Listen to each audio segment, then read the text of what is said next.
संसद में मणिपुर को लेकर एक बार फिर संग्राम छिड़ गया। कांग्रेस सांसद गौरव गोगोई ने मणिपुर के मुद्दे पर केंद्र सरकार को घेर लिया। उन्होंने कहा कि आज से 21 महीने पहले पीएम मोदी ने कहा था कि मणिपुर में बहुत जल्द शांति आने वाली है, लेकिन आज मणिपुर में राष्ट्रपति शासन लागू है। ये हमारे देश के लिए बहुत ही संवेदनशील मामला है, इसलिए प्रधानमंत्री जवाब दें कि आखिर मणिपुर में राष्ट्रपति शासन क्यों लगाया गया और प्रधानमंत्री आज तक मणिपुर क्यों नहीं गए। गृह मंत्री अमित शाह बताएं कि मणिपुर विधानसभा की क्या स्थिति है और उन्हें राज्य में राष्ट्रपति शासन की नैतिक जिम्मेदारी लेनी पड़ेगी। आज से 2 साल पहले मणिपुर में अशांति का वातावरण था, तब गृह मंत्री ने कहा था कि मैं जल्द वापस आऊंगा, लेकिन वो नहीं गए। मणिपुर की विफलता को लेकर गृह मंत्री को अपने राज धर्म का पालन करना चाहिए। बंदूक और पुलिस पेट्रोलिंग के दम पर मणिपुर में शांति नहीं आएगी। अगर आपको सच में मणिपुर में शांति लानी है तो वहां के लोगों की आवाज सुनने का धैर्य रखना होगा, उनकी बात सुननी होगी। तो और क्या कुछ कहा गौरव गोगोई ने, देखिए इस वीडियो में। दोबारा अभी से प्रारंभ करता हूं कि आज मैं खड़ा हूं supplementary demand for grants, demand for excess grants और मणिपुर के बजट के संदर्भ में बोलने के लिए। जो सप्लीमेंट्री ग्रांट्स का जो दूसरा बैच आया है उसमें लगभग 52 ग्रांट्स और 3 अप्रोप्रिएशंस हैं।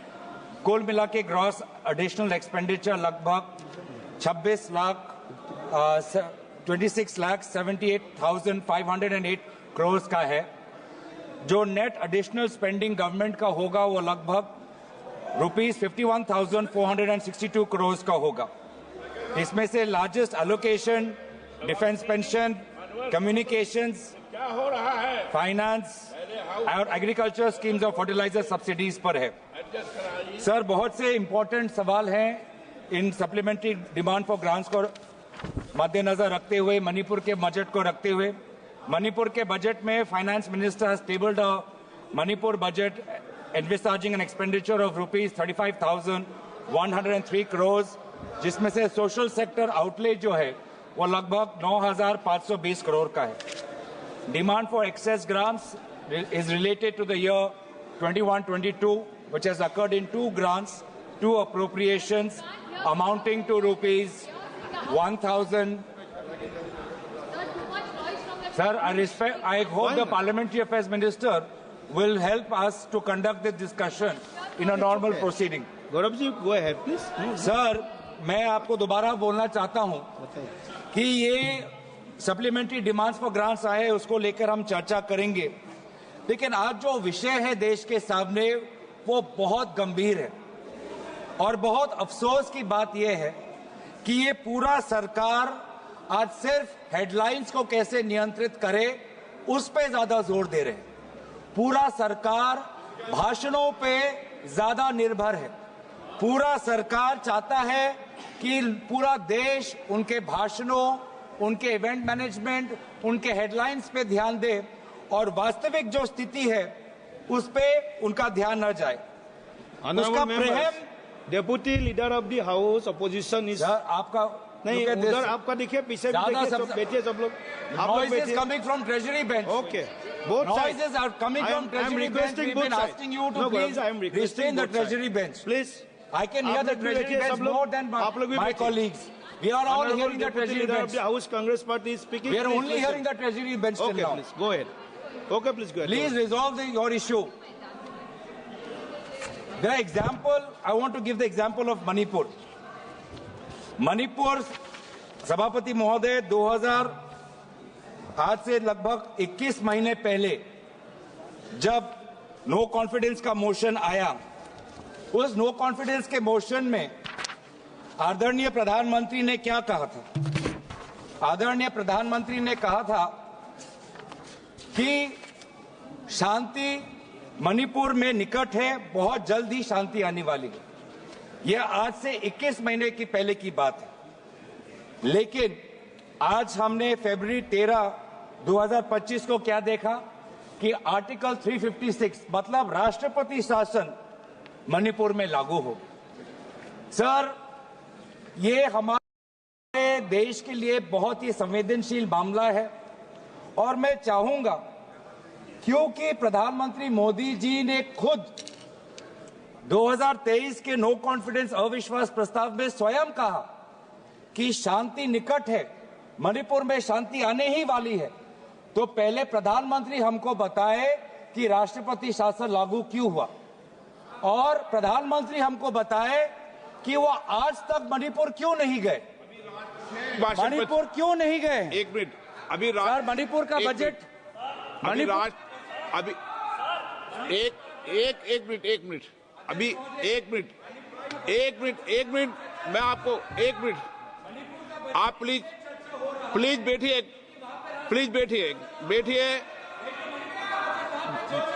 मिनट बैठिए। आपको मैंने कहा प्लीज बैठिए, आप कहना सब कहना, बैठिए, पहले बैठिए, एक मिनट बैठिए। मेरा माननीय सदस्यों से आग्रह है कि वह व्यापक चर्चा करें। अभी राष्ट्रपति अभिभाषण के विषय पर जब होगा, उस विषय पर भी चर्चा होगी, उस समय भी आप उस वक्त तो अभी हमें कोशिश करना चाहिए कि हम बजट के परिप्रेक्ष्य में ही चर्चा करें। जी, मणिपुर का बजट, मणिपुर के विधानसभा में क्यों चर्चा नहीं हो रहा? और आज भी विधानसभा की स्थिति क्या है? चंदन जी, आप आज भी विधानसभा की स्थिति क्या है? आज वहां पे हमको पता है कि स्टेट असेंबली डिसॉल्व हुआ है या स्टेट असेंबली सस्पेंडेड एनिमेशन में है। हम तो चाहते हैं कि आज केंद्रीय गृह मंत्री चर्चा में भाग ले और हमें बताए कि विधानसभा की स्थिति क्या है। गृह मंत्री को आज मणिपुर में जो राष्ट्रपति शासन हुआ है उसकी नैतिक जिम्मेवारी लेनी पड़ेगी। और मैं आदरणीय गृह मंत्री से आवेदन करता हूं कि आज जो मणिपुर में उनकी जो विफलता हुई है उसके संदर्भ में अपना राजधर्म पालन करें, अपना राजधर्म पालन करें। जब आज से 2 साल पहले, अभी वित्त मंत्री, आज से 2 साल, मैं आपको देख के वो बोल रहा हूँ, आज से 2 साल पहले बताओ वो विषय है जब बताना उनको। आज से 2 साल पहले जब मणिपुर में अशांति का वातावरण हुआ था तो गृह मंत्री वहां जाके बोले कि मैं जल्द वापस आऊंगा, मैं जल्द वापस आऊंगा। अब उन्होंने कहा था, आप रिकॉर्ड पूछ लीजिए, 2 साल हो गए, गृह मंत्री भी नहीं गए वहां पर। सर इसीलिए मैं चाहता हूं कि गृह मंत्री अपनी नैतिक जिम्मेवारी ले, प्रधानमंत्री वहां पे जाए। बंदूक के दम पर उत्तर पूर्वांचल में शांति नहीं आएगी सर, बंदूक के दम पर, पुलिस पेट्रोलिंग के दम पर मणिपुर में शांति नहीं आएगी। अगर वास्तविक में शांति चाहिए तो मणिपुर के लोगों को बोलने दो। वास्तविक में शांति चाहिए तो मणिपुर के लोगों को सुनने का धैर्य आपके पास होना चाहिए। उनकी राजनीतिक आकांक्षाएं क्या है, उनके मन में भय क्या है, उनके मन में डर क्या है, उसकी सुनने की ताकत आपके पास होनी चाहिए। सर ये बार बार अगर ऐसे सदन चलेगा सर, ये ऐसे सदन चलेगा सर,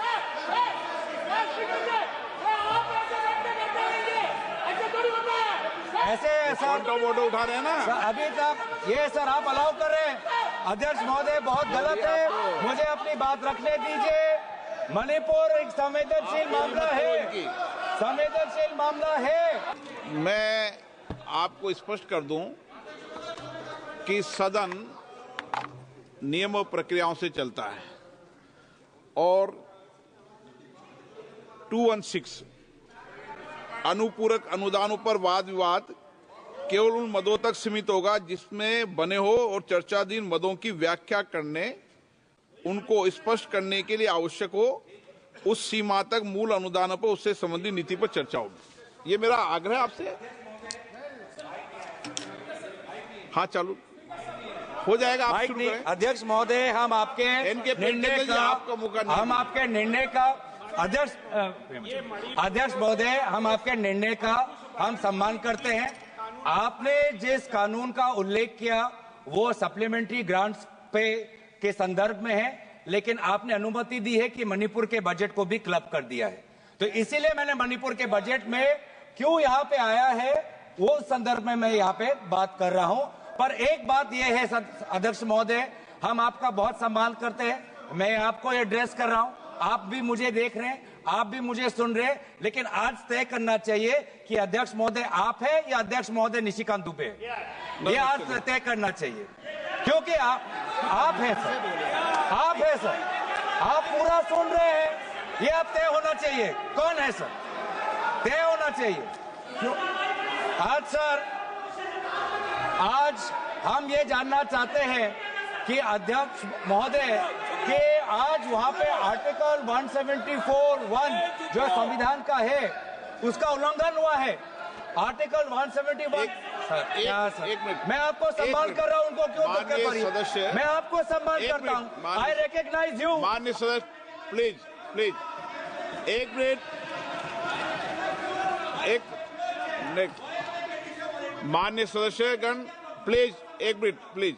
मैंने उनको एक मिनट, बेटे मैंने उनको पॉइंट ऑफ ऑर्डर पर बोलने की परमिशन दी थी। जब वो बोले, मैं आपसे नियमों के तहत अपेक्षा कर रहा हूं, बाकी तो सदन में बोल सकते हैं, लेकिन ये अपेक्षा रहती है कि नियमों के तहत बोले।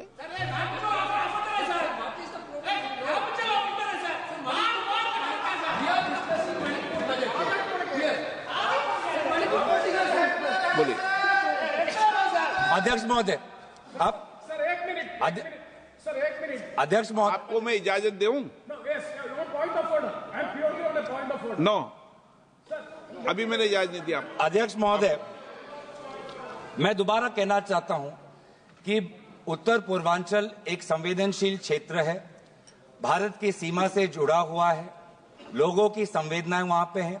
आपने पिछले 2.5 साल से बंदूक के दम पर शांति लाने की कोशिश की है, आप विफल रहे हैं। ये बंदूक के दम पर शांति लाना, ये व्यवस्था बंद करिए, मणिपुर के लोगों के साथ बात करिए। प्रधानमंत्री मोदी जी मणिपुर में जाएं, लोगों की क्या मन में क्या भय है उसको सुने। एक राजनीतिक रूप से ही मणिपुर में शांति आ सकता है, हम सकारात्मक रूप से यहाँ पे आप सुझाव दे रहे हैं। दूसरी बात यह है कि सर, जब भी कोई मुद्दा महत्वपूर्ण देश का आता है तो प्रधानमंत्री मोदी जी गायब हो जाते हैं।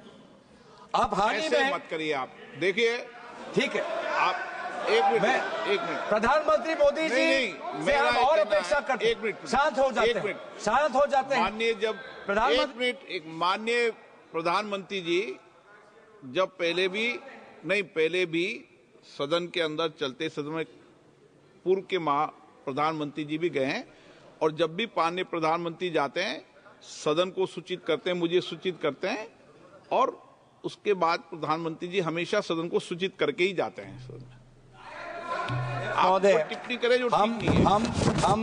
हम प्रधानमंत्री का सम्मान करते हैं और प्रधानमंत्री का सम्मान करते हैं, आप लेकिन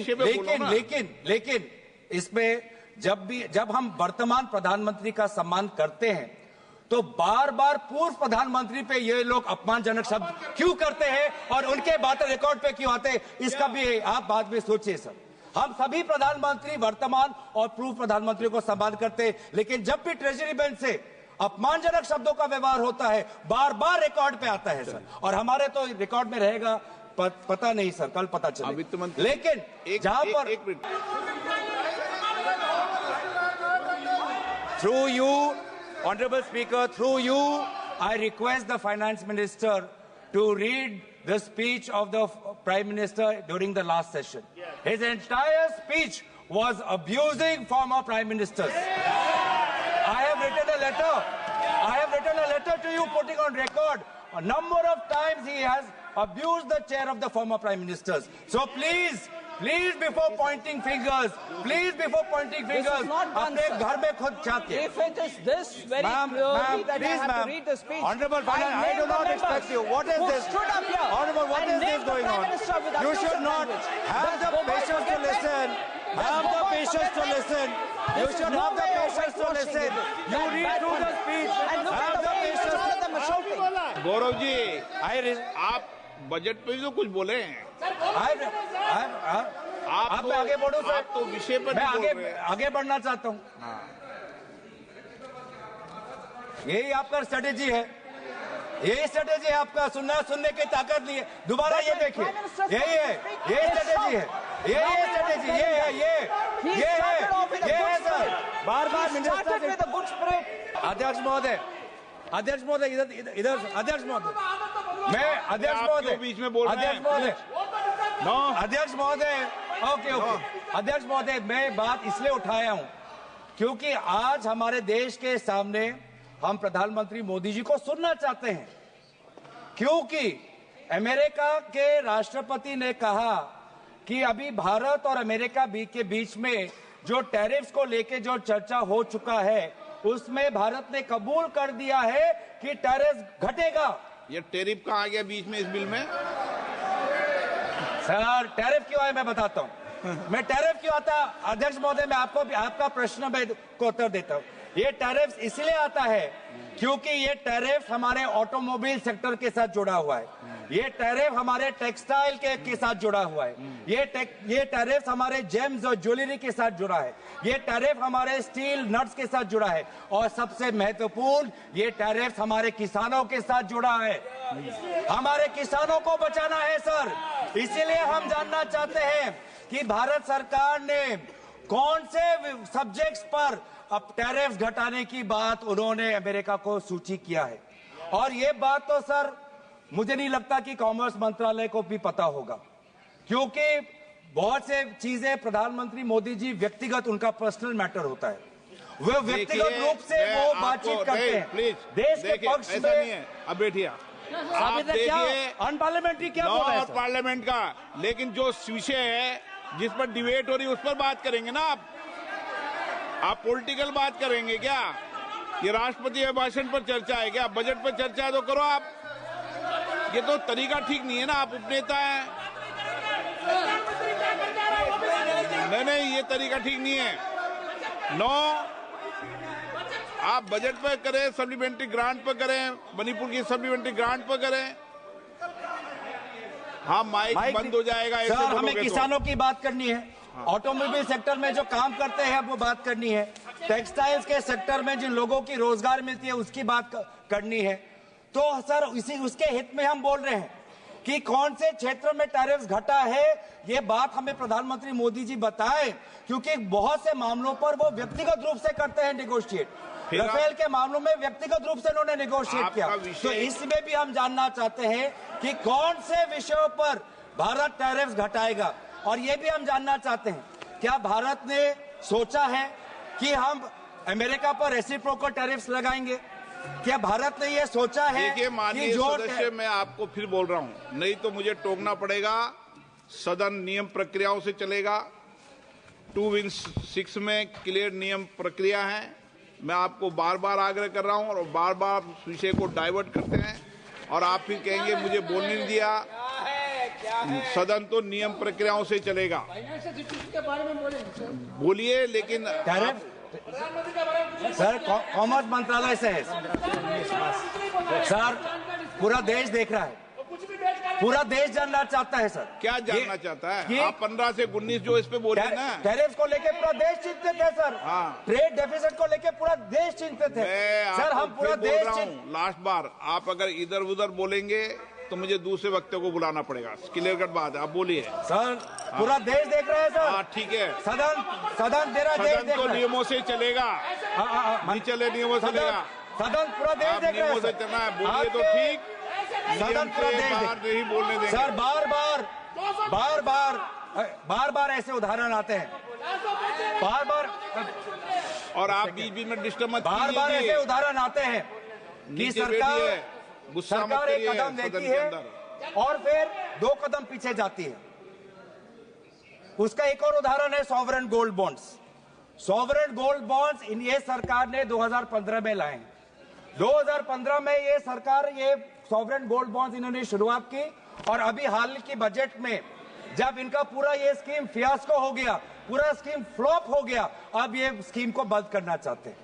क्यों? क्योंकि इनका मंशा ये था कि बाहर से जो गोल्ड का इंपोर्ट आता है वो घटना चाहिए।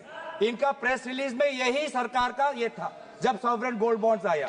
अब मैं जानना चाहता हूं आदरणीय वित्त मंत्री से कि sovereign gold imports since 2016 is it gone up or has it gone down? Which one of your objectives of the sovereign gold bond scheme have you achieved? We want to know.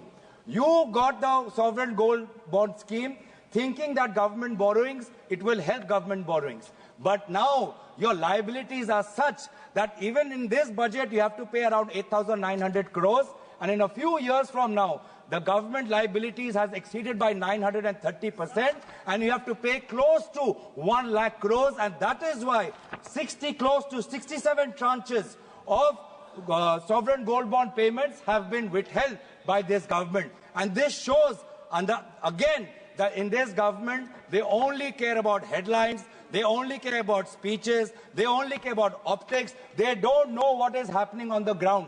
They don't know what is happening on the ground. अब बात आती है GST की. GST बोल सकते हैं ना sir? अभी वित्त मंत्री ने दोबारा कहा कि ma'am please have the patience ma'am. You can say all of this in your reply, ma'am. Please, on all of, ma'am, you hear your speakers also. You hear when your speakers come, you tell them also the same thing. Please tell them the same thing. Please tell them the same thing. Now, I'm telling, if I'm saying anything which is not related to finance economy, you tell. Now in GST, caramel popcorn alag, non-caramel popcorn alag.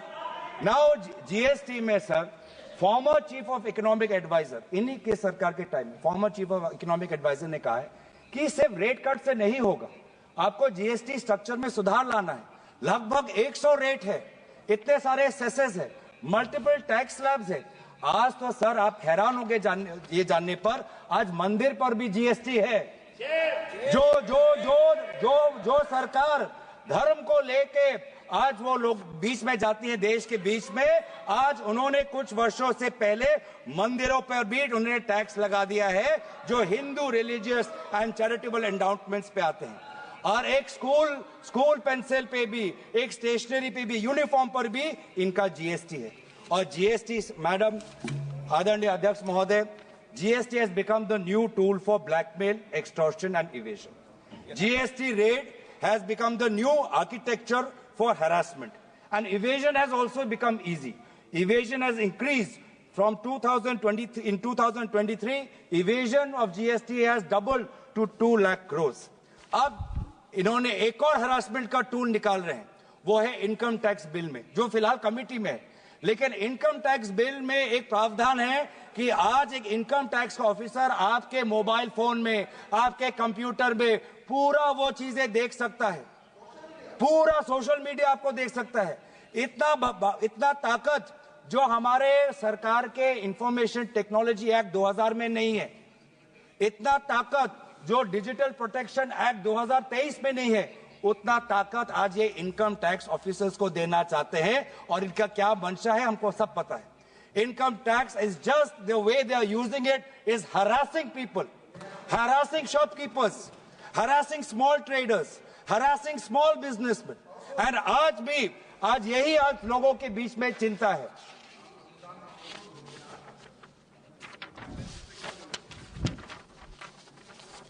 धन्यवाद sir. तो एक और उदाहरण देता हूं sir कि क्यों ये भाषण पे कितना ये निर्भर है. और इनके भाषण जमीन से इनका कोई ताल्लुकात नहीं. भाषण में बोला कि सर कि मैन्युफैक्चरिंग को जीडीपी का 25% बनाना है. कभी मेक इन इंडिया की बात करते हैं, कभी पीएलआई की बात करते हैं, कभी शेयर दिखाते हैं. हाँ, हेडलाइन उन्होंने मैनेज किया सर. जो World Bank ease of doing business है, उसमें तो हेडलाइन मैनेज हो गया. उसमें इंडिया का रैंक 2014 में 142 था, वो 2019 में जाके 63 आपने इंप्रूव किया. माना ये रैंकिंग आपने कर दिया. लेकिन मैन्युफैक्चरिंग का वास्तविक स्थिति क्या है कि there has been a drop in the value added manufacturing in GDP. In 2010 manufacturing was 17% of the GDP. Today it has drop to 12.9%. ये है वास्तविक स्थिति. इतना ईज ऑफ डूइंग बिजनेस को मैनेज करने के बाद भी मैन्युफैक्चरिंग आज घटा है as a percentage of GDP. Private sector investment आज घटा है.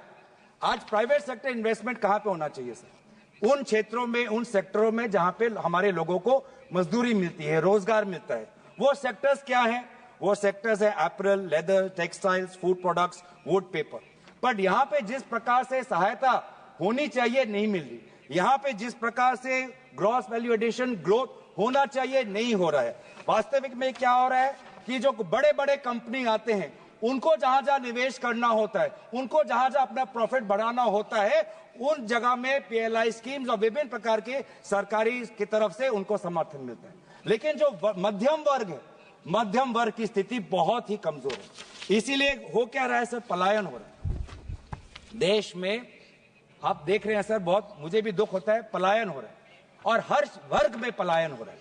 आज हमारे बच्चे आपने देखा होगा कि कोविड के समय, रशिया यूक्रेन के समय, आज शिक्षा के लिए भी कम पैसों में उनकी शिक्षा मिले, आज वो चीन जा रहे हैं, आज वो यूक्रेन जा रहे हैं। ये पलायन है। आज हमारा जवान वो अग्निवीर में नहीं, वो रशिया यूक्रेन में जाके वहां के युद्ध में वो भाग ले रहा है ताकि उसको थोड़ा पगार मिले, ताकि अपने वो घर में थोड़ा पैसे भेज पाए। आज हमारा जो मध्यम, आज जो हमारे शिक्षा के लिए सर, आप कभी पूछे सरकार के बड़े बड़े जो अफसर भी हैं, उनके बेटे बेटियां भी आज उच्च शिक्षा के लिए विदेश जा रहे हैं। और सबसे दुख की बात यह है कि आज मजदूर जिसको सपना दिखाया था कि आपको हर साल 2 करोड़ की नौकरी मिलेगी, वो अपना जमीन बेचकर आज वो अमेरिका जाता है। अमेरिका सरकार उसको पकड़ती है और बेड़ियों में, हाथ और पैर को बेड़ियों में पकड़कर आज उसको वापस आना पड़ता है, बेड़ियों में। आज हमारा निवेशक भी भारत छोड़ के बाहर जा रहा है 2024 में। एक मिनट, मैं आपको, आप नेता हैं, वरिष्ठ हैं, ये जो सारे विषय बोल रहे हो वो कई अनुदानों की मांगों पर है क्या? आप बजट पर बोलो, फाइनेंस बिल पर बोलो, टैक्सेज पॉलिसी पर बोलो, आप वरिष्ठ नेता हैं। सर, जब उनके तरफ भी आएगा देखना, सुनिएगा सर, जब उनका भी आएगा तब भी सुनिएगा, जवाब तो देना पड़ेगा, तब भी आप सुनिएगा सर। अभी प्राइवेट इन्वेस्टमेंट, इतना कुछ करने के बाद भी आज प्राइवेट इन्वेस्टर्स भी भाग रहे, प्राइवेट इन्वेस्टर्स में भी पलायन, हाई नेटवर्थ इंडिविजुअल्स वो भी पलायन, मजदूर पलायन, किसान भी आज पंजाब का किसान आज कनाडा में जाके खेती कर रहा है, लेबर जाके मिडिल ईस्ट में है, छात्र जाके यूक्रेन और चाइना में है। तो सर ये है वास्तविक स्थिति। प्लीज पिछले मुझे लगता है मुझे दूसरे वक्ता को बुलाना है। आप अनुदानों की मांगों पर के नहीं आए। वो तो आपका निर्णय है सर। नहीं तो अनुदानों की मांगों बोलो, वो आपका निर्णय है सर। आपको वो आपका निर्णय है, वो आपका निर्णय है सर, वो आपका, हम निर्णय का आपका सम्मान। Private investors pulled out maximum funds in 2024 as they sold 27.9 billion by 224 exits. And the main reason, all economic experts यही कह रहे हैं कि प्राइवेट इन्वेस्टमेंट घट क्यों रहा है। सरकार ने कितना कुछ दिया प्राइवेट कंपनियों को, उनका लोन माफ कर दिया, उनका कॉर्पोरेट टैक्स माफ कर दिया, लैंड उनको दे रहे हैं, बड़े बड़े इन्वेस्टमेंट समिट दे रहे हैं। उसके बावजूद भी प्राइवेट इन्वेस्टमेंट घट क्यों रहा है, रोजगार बढ़ क्यों नहीं रहा है? उसका कारण एक ही है कि वीक कंजम्पशन, वीक डिमांड। जब पेट पे लात पड़ती है, जब हर चीज पे जीएसटी लगती है, जब महंगाई पूरे महीने के बजट को खा जाती है, तो ये ग्राहक, आम आदमी क्या खरीदेगा, बाजार से क्या खरीदेगा? और ये खरीद जो नहीं हो रही, उसके कारण आज निवेश घट रहा है। सर, इसीलिए मैं चाहता हूं कि आज आप यहाँ पे ये सरकार भाषण और ये हेडलाइन मैनेजमेंट में ये अपने पार्टी के मंच पे ये बात करें, लेकिन सदन के अंदर देश के सामने देश की जो वास्तविक स्थिति है उस पर अब बात रखें। आज सर इनफॉर्मल सेक्टर भी बढ़ रहा है। इनफॉर्मल सेक्टर जहां पे हमारे 85% जो हमारे लेबर आज इनफॉर्मल सेक्टर में है, आज वो इनफॉर्मल सेक्टर में भी मैन्युफैक्चरिंग की जगह नहीं है। वो इनफॉर्मल सेक्टर भी आज क्या बजट पे चर्चा की तैयारी कर राजस्थान की बात कर रहा हूँ सर। आपके कोटा क्षेत्र में बहुत इनफॉर्मल सेक्टर है सर। कोटा में कभी जाइए, उनकी बात कर रहा हूँ सर। तो वहां पे इनफॉर्मल सेक्टर वो भी बोल रहे हैं कि उनको ढाबा में काम करने के अलावा और कुछ नहीं चारा मिल रहा, होटल में टेबल साफ करने के अलावा कुछ नहीं चारा मिल रहा, मैन्युफैक्चरिंग के लिए उनको अवसर नहीं मिल रहा। The share of manufacturing sector in the total number of informal enterprises fell from 31% in 2015 to 27.4% in 23-24। सवाल बस इतना है, कहां गया make in India? Make in India क्या काम कर रहा है? मेक इन इंडिया से आपने मैन्युफैक्चरिंग ना बढ़ा पाए हैं, ना मेक इन इंडिया से आप इनफॉर्मल सेक्टर में मैन्युफैक्चरिंग और बढ़ा पाए हैं, ना मेक इन इंडिया से आपने लोगों को और रोजगार देने की बात की है। तो सर गौरव जी, कुछ अनुदानों की मांगों पर बोल लो। बस डिफेंस पे आता हूं सर, आपने ठीक कहा, डिफेंस पेंशन पे सर यहाँ पे अध्यक्ष महोदय कुछ तो बोला नहीं मैंने, नियम वही है। आप उनको अनुमति क्यों दे रहे हैं सर? अध्यक्ष महोदय आपने उनको अनुमति दे रहे?